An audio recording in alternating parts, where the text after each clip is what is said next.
అదే RTV app వార్తల్ని క్షణాల్లో చదివే అవకాశం ఉంటుంది. ఒక న్యూస్ పేపర్, ఒక టెలివిజన్ ఛానల్ మీ చేతుల్లో ఎప్పుడూ ఉంటాయి. పత్రికా విలేకరులకు నమస్కారం. సో తెలంగాణ రాష్ట్ర ప్రభుత్వం రాష్ట్ర ప్రజలకి ఇవ్వదలిచినటువంటి 6 గ్యారంటీల పథకంలో భాగంగా గృహలక్ష్మి పథకం, గృహజ్యోతి పథకం, దాని అమలు విధానంలో లబ్ధిదారులను చేర్చే విషయంలో నేను ఇక్కడ టీఎస్ఎస్పీడీసీఎల్ సిఎండి ఆదేశాల మేరకు సీజీఎంగా నా పేరు డి రంగనాథరాయ్, సీజీఎం ఎనర్జీ ఆడిట్గా పనిచేస్తున్నాను కార్పొరేట్ ఆఫీసులో. సో కేంద్ర పరిశీలకుడిగా సిఎండి ఆదేశానుసారం ఇక్కడ రావడం జరిగింది.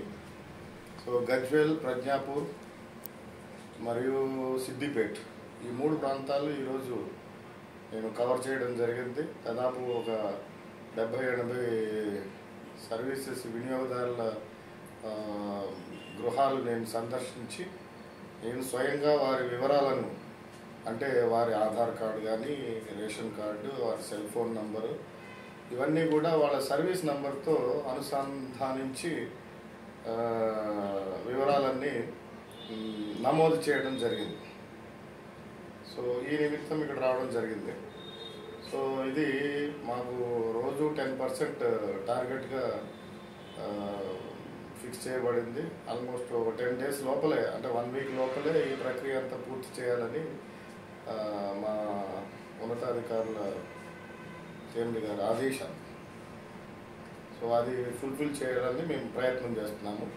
ప్రజలందరూ కూడా ఈ విషయంలో కోఆపరేట్ చేస్తే వారికి జరగబోయే లబ్ధి తొందరగా అందుబాటులోకి వస్తుందని మేము ఆశిస్తున్నాం. ప్రజలు ఏవేవి ఉంచుకోవాలి సార్? అని పత్రాలు ఏవేవి ఉంచుకోవాలి sir? Aadhaar card, ration card, వారి సెల్ ఫోన్ నంబరు. మా సిబ్బంది వచ్చినప్పుడు వారికి అందుబాటులో ఉండి ఎవరో ఒకరు అది అందజేస్తే త్వరితగతిలో తొందరలో ఇవన్నీ ఈ ప్రక్రియ అంతా పూర్తి చేయడం జరుగుతుంది. అంటే ఒక అపోహం సార్, అది అదే కిరాయి ఉండే వాళ్ళకు కూడా ఈ పథకం వర్తిస్తుంది అవుతుంది. అయితే ఒక చోట మాత్రమే ఒక సర్వీసు, ఒక వినియోగదారుడికి 2-3 సర్వీసులు ఉంటే కాదు, ఒక సర్వీస్కి మాత్రమే అది వర్తించడం జరుగుతుంది. ఓకే.